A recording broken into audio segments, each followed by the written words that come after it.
Kaixo, egunon lankideok, egunon guztio ikusentzuleok, azaroan egutegia pasa dugu, azaroak 4 gaur eta berriro ere hegohaizea. Aurtengo udazken honetan erraz sartzen da hegohaizea,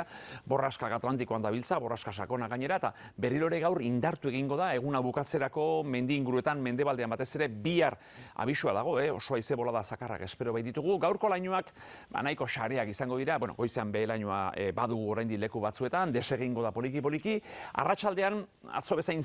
urdin ez da egongo zerua, zuriagoak, lainoska horiek, gero gainera pixka trinkotu egingo dira mendebaldetik hasita, baina gaur euri beldurri bat ere ez digute ematen, izan ere frontea berez bihar arrats edo gau partean sartuko du. Bitarte horretan, hegohaizearekin termometroek atzo baino koskatxo bat gorago joateko asmoa dute, eta izango dira lekuak ez guk hautatzen ditugunetan, baina 25, 26 gradu harrapatutakoak, azaroak 4 eta berriro temperatura hoi baino beroagoa, hiriburuetan Bilbo 24 Maulen bezalaxe, 23 Baiona Donostian,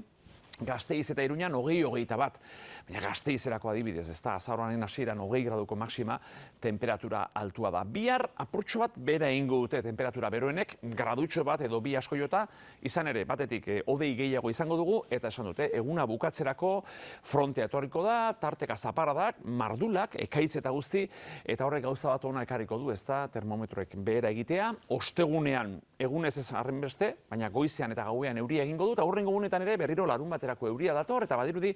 azaroak behintzat euria ekarriko duela, eta hori oso albiste ona dugu.